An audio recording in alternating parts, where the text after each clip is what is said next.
बिस्मिल्लाहिर्रहमानिर्रहीम।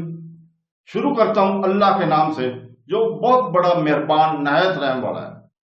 देखती आंखों और सुनते कानों को अस्सलाम वालेकुम।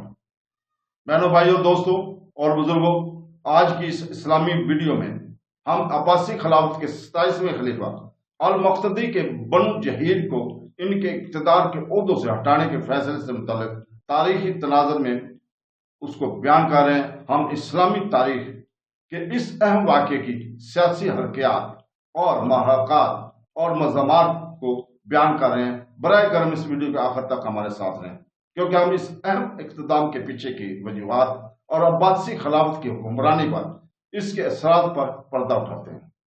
तो दोस्तों, सन 1083 में मक़तदी ने एक फरमान के जरिए बनु जहीर को ओहदे से हटा दिया। इनके ओहदे से हटाए जाने की हालात कुछ गैर वाज़ा हैं। मुअर्रिख़ीन ने मुख्तलिफ अकाउंट्स दिए हैं। सबतुल इब्न जुज़ी के नुस्खे में मक़तदी को बनी जहीर पर शक हो गया था, जिसे इन्हें सरकारी इजाज़त के बगैर खरासान रवाना होने पर आमादा किया था। इससे मक़तदी के शकूक व शबात में मजीद इजाफा हुआ और इसने इनके जाने के बाद इन्हें पीछे हटा दिया। और इसके बाद इसने सुलजूकियों को खत लिखा और कहा कि वो बनी जहीर को अपनी इंतजामिया में मुलाजमत ना दे। इब्न असीर के नुस्खे में सलजूकी ने किसी वक्त मक़तदी के पास पहुंचकर बनु जहीर को खुद मुलाजमत रखने को कहा और मक़तदी ने इत्तफाक किया। अल-बंदरी ने खुद फायरिंग के बारे में कोई तफसीलात पेश नहीं की, लेकिन इसकी बजाय लिखा है कि सलजूकियों के बाद बगदाद में खरासान की बजाय बनु जहीर से मिलने के लिए नुमाइंदे भेजे। इब्न असीर के बयान के मुताबिक बनु जहीर 22 जुलाई 1083 बरोज हफ्ता बगदाद से रवाना हुए। इनके बाद राइसुल रसूबा के बेटे अबुल फतह अल मंजर ने वजीर बना।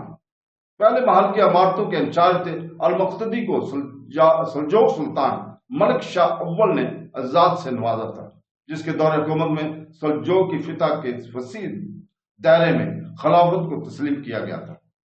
अरब मुक़द्दस शहरों के साथ जो अब फातमियों से बरामद हुआ, तो अब्बासियों के रूहानी दायरा अख्तियार को दोबारा तस्लीम किया गया।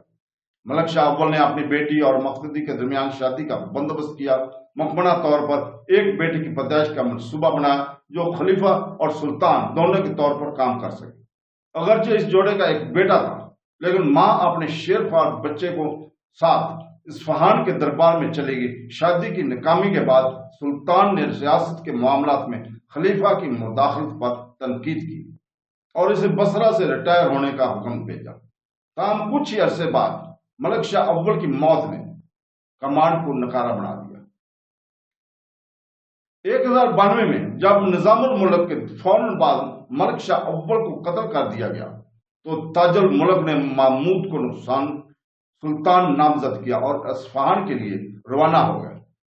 महमूद एक बच्चा था और इसकी मां तरकिन खातून ने इनकी जगह इक़्तिदार पर कब्जा करना चाहा।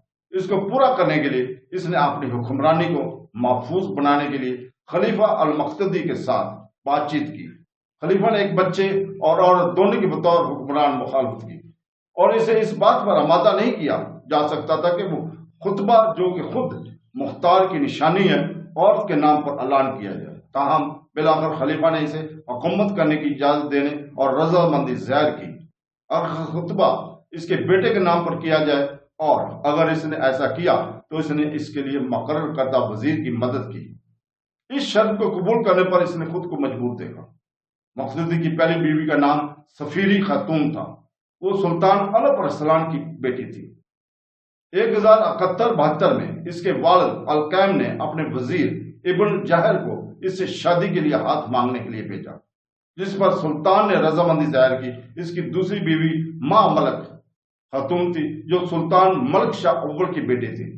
मार्च 1082 में अल मक़तदी ने अबू नसर बिन जहीर को इस्फहान में मलिक शाह के पास इससे शादी के लिए हाथ मांगने के लिए भेजा था। इसके वालिद ने रजामंदी दी और निकाह का मुआहदा तय पा गया।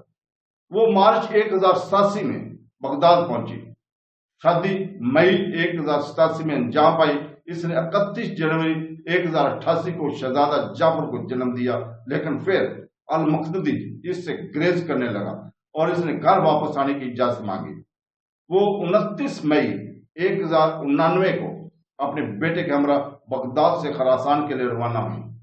اس کے بعد ان کی موت کی خبر بغداد پہنچی۔ اس کی بیمار والد اکتوبر 1092 میں اپنے بیٹے کو واپس بغداد لے آئے۔